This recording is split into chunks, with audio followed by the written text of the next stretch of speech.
Vamos agora falar sobre o pilar número 2, que é o jejum diário de 12 horas.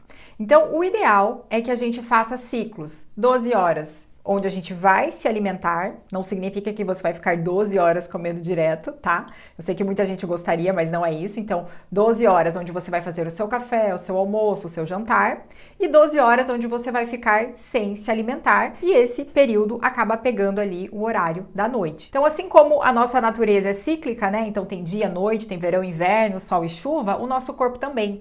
E é importante que a gente faça esses ciclos, porque várias coisas acontecem nesse momento que a gente está em jejum sem nos alimentarmos. A primeira coisa que acontece e que é crucial para o nosso sistema digestivo, para a manutenção de uma microbiota saudável, é a passagem de um sistema que se chama complexo motor migratório. O que é isso? São contrações musculares que acontecem em todo o nosso tubo digestivo, que é responsável em levar todos os resíduos para baixo. Então, tanto de alimentos como de bactérias e toxinas que estão ali presentes no sistema digestivo, às vezes algum resíduo do processo de digestão que não foi absorvido. E aí é como se fosse, sabe quando você vai apertar aquela mangueirinha assim para espremer e tirar tudo que tá ali acumulado? Ou quando você pega aquela tua base que já tá acabando, que você espreme para tirar tudo que tá ali? Então esse complexo motor migratório é como se fosse isso, é um sistema que permite uma autolimpeza do intestino e que vai contribuir muito para a manutenção da microbiota saudável, na redução dos gases, na redução daquela fermentação que pode acontecer se esses resíduos alimentares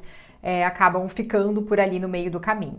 E isso é uma prática que vai ser essencial se você estiver fazendo um tratamento, por exemplo, do supercrescimento bacteriano, do supercrescimento fúngico.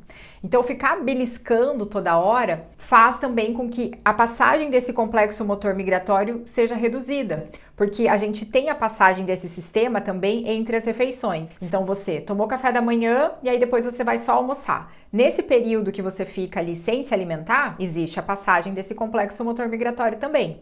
Agora, se você fica ali a cada 2 horas comendo alguma coisa, a cada 2 horas comendo alguma coisa, não tem passagem disso, você começa a ficar com a barriga inchada, distendida e tudo mais, e você pode até favorecer um quadro de desbiose por conta disso. Então aqui, a minha proposta para você é fazer um jejum diário de 12 horas. Isso significa o quê? Se você jantar até 7 horas da noite, você vai tomar o seu café da manhã a partir das 7 horas da manhã.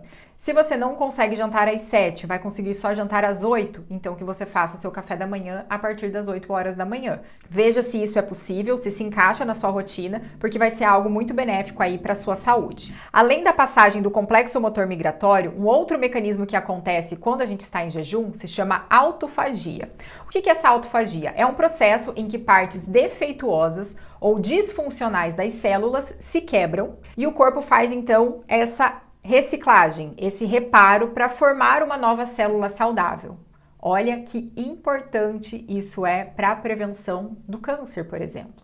Então, se eu tenho uma célula defeituosa que não consegue se reparar adequadamente ou que começa a crescer de forma desordenada, isso pode propiciar também um desenvolvimento de um câncer. Mas não só isso, né? As nossas células, elas precisam estar saudáveis para que todos os órgãos e sistemas funcionem em equilíbrio. Então, esse processo é super importante para o funcionamento do corpo como um todo. E aí você pode estar se perguntando, mas Thalita, se eu quiser fazer um jejum mais prolongado, de 14, 16, 18 horas, é errado fazer? Eu posso fazer? Sim, com toda certeza você pode. O que eu quero só ressaltar aqui? Que talvez, baseado nesse conhecimento que a gente tem hoje, do relógio biológico, do ciclo circadiano, fazer aquele jejum, por exemplo, que você janta ali 8, 9, 10 horas da noite e você vai fazer lá só o seu almoço, não seja o ideal. O ideal seria o quê? Você jantar mais cedo. Então, se eu quero fazer um jejum mais prolongado, eu vou fazer o meu jantar ali 5, no máximo 6 horas da tarde, e aí eu vou fazer o meu café da manhã às 9 horas, por exemplo, e aí assim eu consigo fazer um jejum de 15, 16 horas.